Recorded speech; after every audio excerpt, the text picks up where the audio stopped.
Hi, so I'm gonna make a video, also trying to speak pretty quietly because it is about midnight and I don't really want to wake anyone up who's sleeping in my house right now. But there was results day for A-levels. Now, I'm not gonna say straight away what I got in my A-levels. I'm gonna try and go through this video in a linear sort of fashion, so I'll start off with my GCSE results and then I'll go on to talk about my A-levels and I think you'll get why that matters when it comes to me talking about my A-level results. So in GCSEs I ended up, my lighting's not very good in here, but in GCSEs I ended up performing extremely poorly, way below what I'm actually capable of, academically, and yeah, and this was for multiple reasons, partly due to bad decisions, partly due to mental health, partly due to not wanting to go to college, and just, yeah, a lot of different things, and I just didn't really care about my educational life at all, and I just wanted to live completely hedonistically and just have fun all the time and go out and party.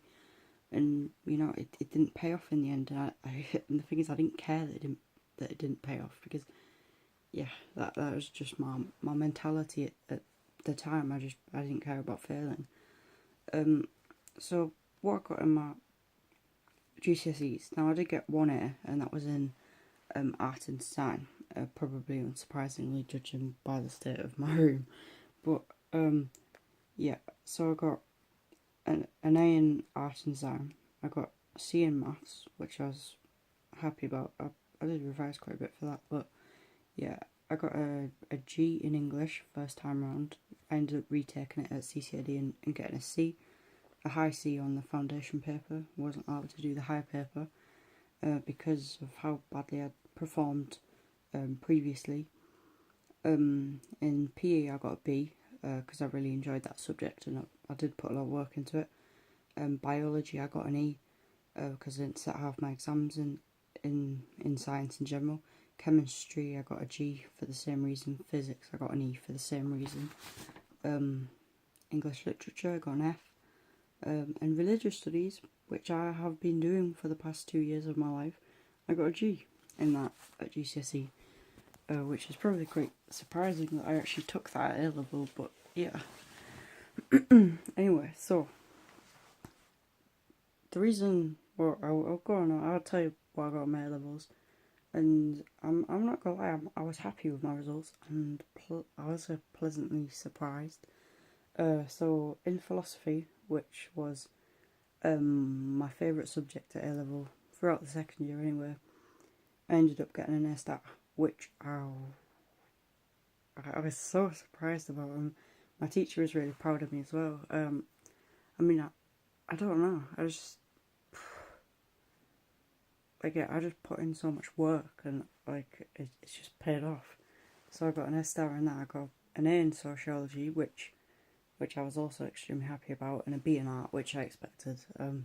I did struggle with art at college, but you know, I got through and did it. So I've got an A star, an A, and a B. And when you compare that to what I got at GCSE, there seems to be no correlation there whatsoever. You wouldn't expect a person who's practically bunked every single GCSE they've taken to come out with 2 A's and a B, or an A star, A and a B at A level. It just doesn't make any sense.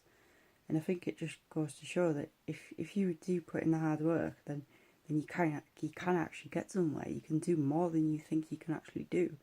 If someone had sat me down a year ago today, and told me that I was going to come out with these grades at the end of my A-level course, I wouldn't have believed them at all. I wouldn't have even believed them a week ago after I'd already done my exams, and I didn't have too bad expectations about my exam results because I knew that the majority of my exams did go fairly okay. But yeah, just the fact that I've actually come out with those grades, and it's really helped to boost my confidence. I feel like I've opened up a lot of doors for myself. Like, I was planning on going to uni next year.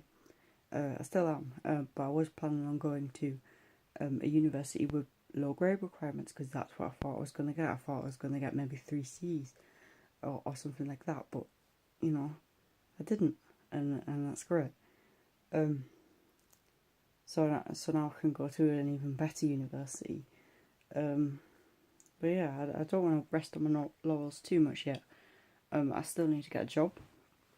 I've still got a lot of things I need to do in the meantime in order to, keep progressing in life and not regressing in life, because, yeah, I don't want to go down that downward spiral again, because it's extremely hard to get out of it. But the point of me going through those GCSE results before stating my A-level results was basically to make you realise that the mistakes you've made in the past don't necessarily have to shape who you are in the future.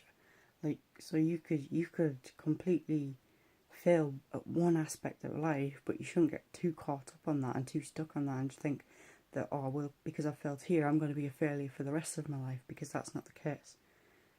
Like, oftentimes you can fail in the past and you can learn from those mistakes, and then you can really turn your life around and actually make something of yourself and be somebody.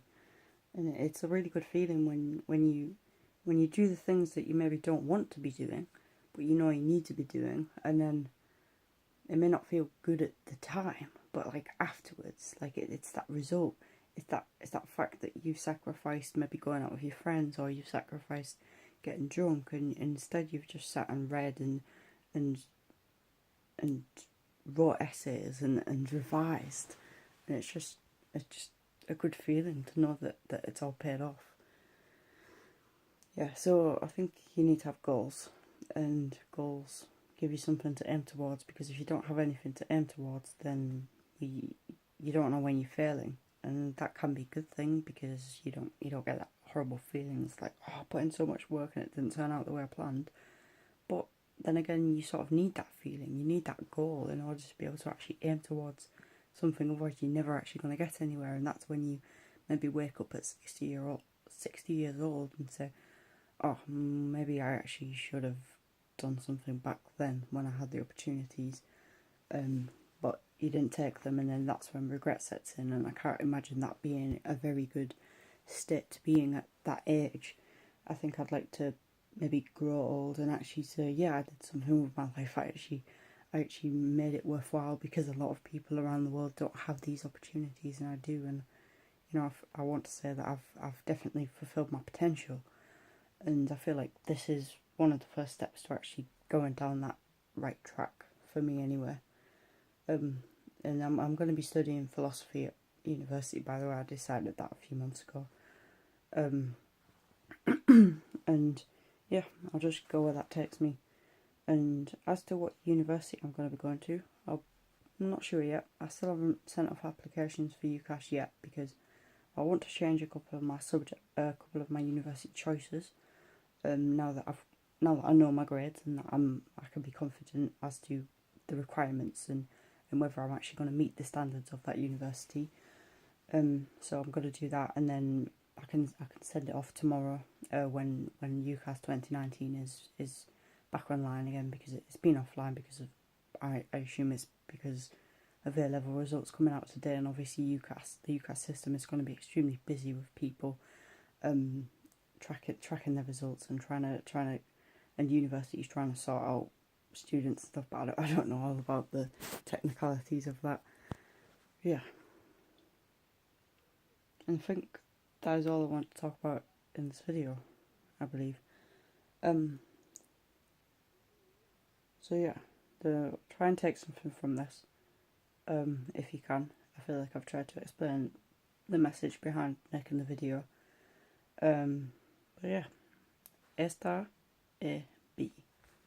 Would be better not to have the B there. Maybe change that for it, but I can't really complain. I've done alright, so yeah, great. Anyway, thank you for watching, and